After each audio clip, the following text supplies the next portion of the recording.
छत्तीसगढ़ में युवा कांग्रेस के द्वारा गुरुवार को प्रदेश के हर जिले में कलेक्टर को मुख्यमंत्री और राज्यपाल के नाम पर ज्ञापन सौंपा गया। इसी कड़ी में राजधानी रायपुर में भी प्रदेश अध्यक्ष आकाश शर्मा के नेतृत्व में कार्यकर्ताओं ने कलेक्टर परिषद में एसडीएम को ज्ञापन सौंपा।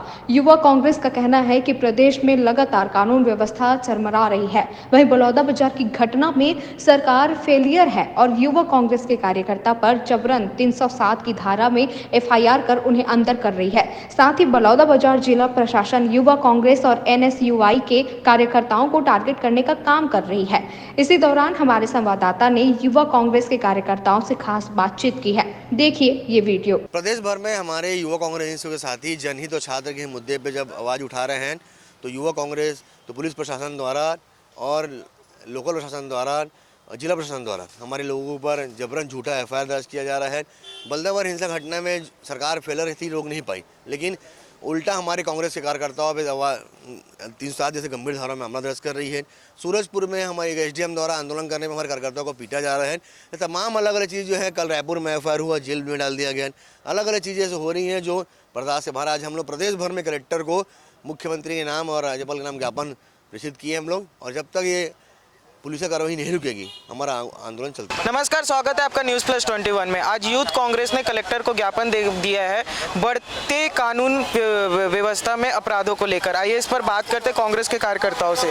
सर, आप लोगों ने ज्ञापन दिया है, क्या कुछ मांगे थी, क्या था ज्ञापन में और क्या कानून व्यवस्था किस तरीके से खराब हो रही है, इस पर आप क्या कहना चाहेंगे? देखिए, जब से भारतीय जनता पार्टी की सरकार बनी है तब से द्वेषपूर्ण तरीके से कार्रवाई करने का काम किया है।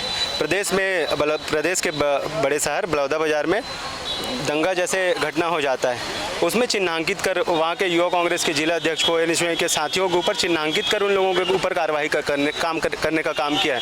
उसी क्रम में रायपुर में हम एनएसयूआई के प्रदेश महामंत्री हेमंत पाल के ऊपर गंभीर अपराध जैसे दर्ज करने का काम किया है, जिसके खिलाफ आज युवा कांग्रेस के प्रदेश अध्यक्ष आकाश शर्मा जी के नेतृत्व में पूरे प्रदेश में कलेक्टर के माध्यम से राज्यपाल और मुख्यमंत्री तक हमारा ज्ञापन पहुँचाने का आह्वान किए हैं।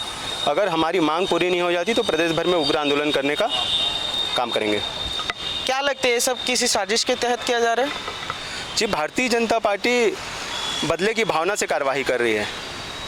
हेमंत पाल जैसे आरंग के विधानसभा अध्यक्ष अजीत कोसले के ऊपर जो सदनामी समुदाय से आने वाले जो साथी हैं, उन लोगों को, जो कांग्रेस पार्टी के साथी, उन लोगों को चिन्हांकित करके कार्रवाई करने का काम कर रहे हैं, जिसके विरोध ये निंदनीय है, जिसका हम विरोध करते हैं और आज ज्ञापन दिए हैं और उग्र आंदोलन करेंगे। अगर आगे कोई कार्रवाई नहीं होती है, आप लोगों की मांगे पूरी नहीं होती तो क्या करेंगे? उग्र आंदोलन करने का आह्वान करते हैं अगर हमारी मांग पूरी नहीं होती है तो।